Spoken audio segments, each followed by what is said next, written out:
Ustadz Sidik tuh dari pandangan aneh itu salah satu orang yang berjasa banget untuk bisa membuat diri saya seperti ini dengan mempunyai yang kata orang saya punya wibawa. Itu semua saya belajar dari Ustadz Sidik ini.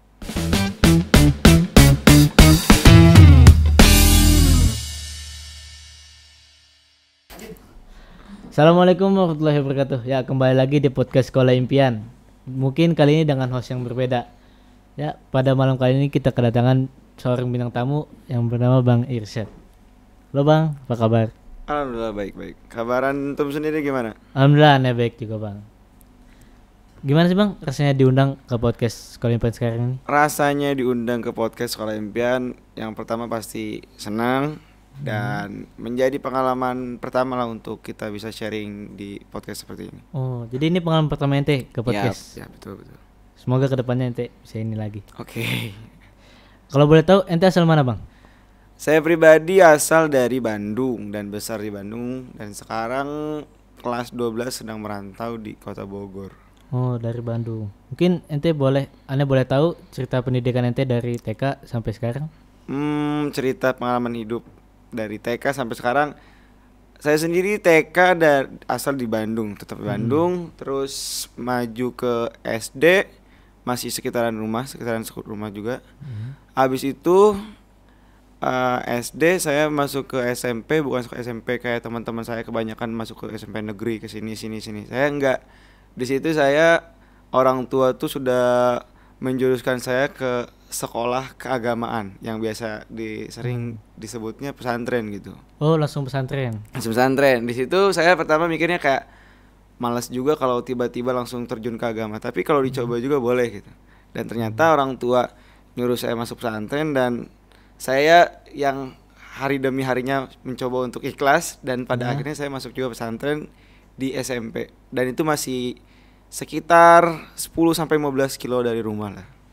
Dan setelah SMP saya cari-cari sekolah untuk masuk SMA.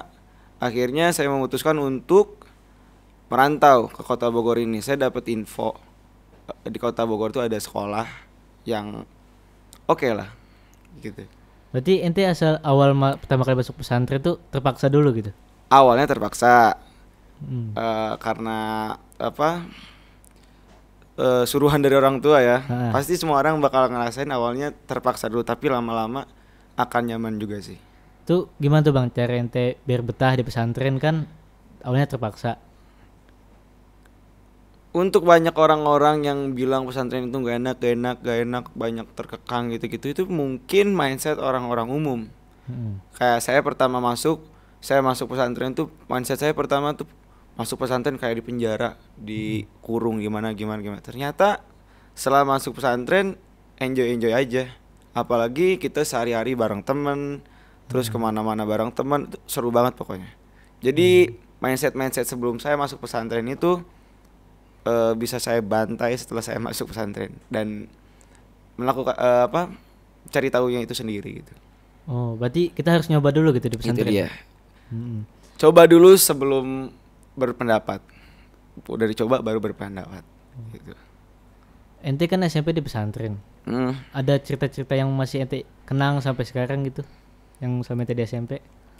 Kalau cerita-cerita di SMP sih banyak banget sih ya. Apalagi kalau yang namanya pesantren tuh, apalagi kan dulu saya masuk SMP tuh pesantren yang kebilang tradisional gitu. Itu banyak sekali cerita-cerita lulusan zaman dulu, apalagi tentang cerita-cerita horornya itu banyak banget sih. Ada 1-2 yang masih ente ingat sampai sekarang? Cerita tentang apa dulu nih? Ada request kali? Mungkin tentang kebersamaannya atau senioritas. Kalau kebersamaan di sana tuh tidak bisa diragukan lagi, karena kita ngerasain dari yang benar-benar pahitnya ilmu sampai manisnya ilmu. Saya pernah dikasih tahu sama kakak kelas saya dulu waktu saya SMP. Saya udah ngeluh banget tuh masuk kelas 7 pertama kali tahun pertama saya masuk pesantren. Kata kakak kelas saya, ya kamu jangan menyerah sampai sini aja. Kalau kamu menyerah sampai sini aja, kamu cuma ngerasain pahitnya ilmu. Kamu harus menjalankan kehidupannya selanjutnya sampai kamu ngerasain manisnya ilmu. Dan itu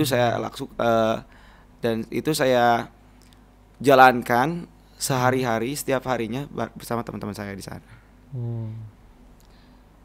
Terus ente kan tadi bilang di awal, ente nemu ada dapat info kalau ada sekolah yang bagus di Kota Bogor. Ya.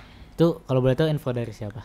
Jadi di rumah saya di Bandung tuh punya tetangga. Tetangga saya tuh dia orang IT dan ternyata tetangga saya itu kenal sama Ustadz Pur. Dan tetangga saya itu merekomendasikan sekolah ini, Warden Boarding School. Karena menarik gitu, sekolah ini unik banget. Di mana lagi sih ada di zaman sekarang ada sekolah tahfiz Quran yang digandengkan dengan IT gitu. Itu jarang banget dan saya tertarik dengan itu dan coba masuk sampai sekarang udah duduk di kelas 12. Oh, di tahun-tahun terakhir.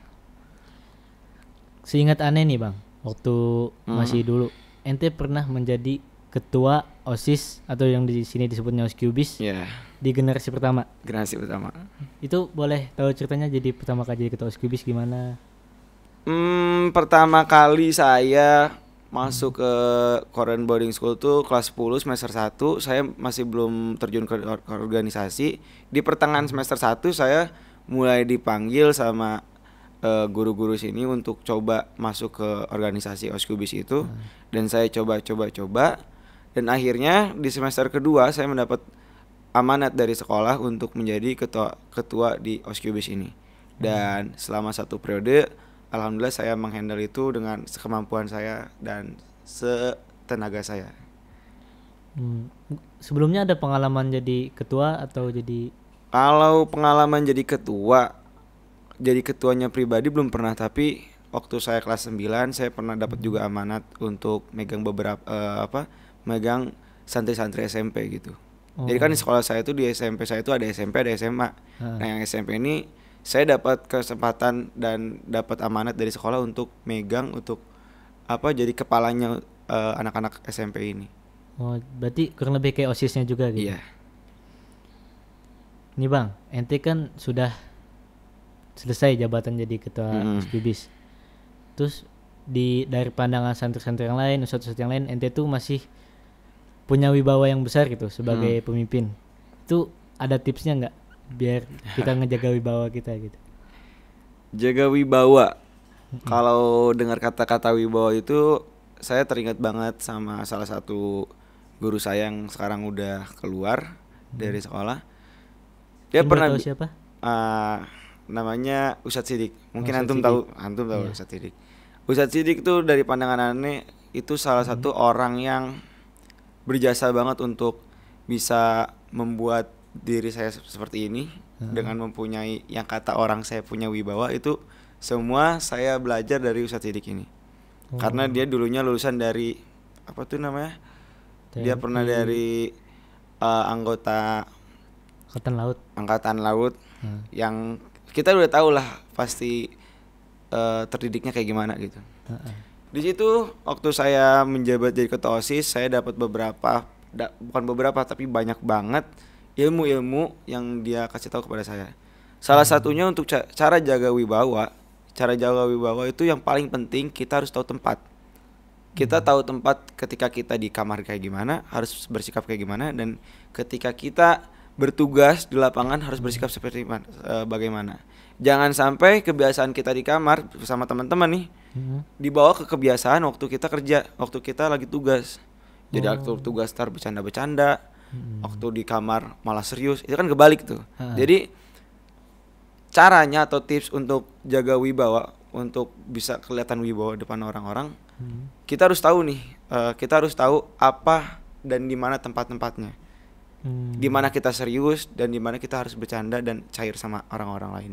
Paling itu sih. Ente tadi bilang di awal kan ente sudah kelas 12 sekarang. Mungkin ente ada rencana lanjut kuliah di mana? Nah, insya Allah untuk kedepannya saya pribadi ingin masuk ke IPB, Institut Pertanian Bogor di Dermaga Bawah, dan ingin ngambil jalur ketua OSIS. Yang saya bilang tadi, Ustadz Sidik salah satu orang yang mungkin bisa membuat saya seperti ini, dan bisa menjadikan saya dulu ketua OSIS dan mempercayai saya menjadi ketua OSIS, dan akhirnya saya mengetahui kalau tahun ini tuh IPB membuka lagi jalur ketua OSIS, dan saya coba-coba dan sekarang lagi tahap penyisihan dan semoga aja bisa masuk itu. Saya minta doanya juga kepada teman-teman semuanya. Mungkin dari tadi ente ngungkit Ustadz Sidik terus gitu dari tadi. Ya. Itu beliau tuh sangat berjasa banget buat hidup ente. Betul. Mungkin ada pesan-pesan yang ente sampaikan buat Ustadz Sidik kalau Ustadz Sidik nonton.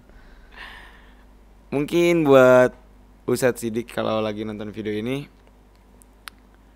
dari saya pribadi ingin mengucapkan terima kasih telah ngasih saya banyak banget ilmu tentang kehidupan ataupun tentang menjadi pemimpin yang baik seperti apapun itu. Saya berterima kasih kepada Ustadz Sidik yang telah mengawali saya ketika saya jadi ketua OSIS, ketika saya bertugas, ketika apapun itu. Pokoknya saya berterima kasih banget kepada Ustadz Sidik yang telah menciptakan Irsyad seperti ini. Terima kasih Ustadz.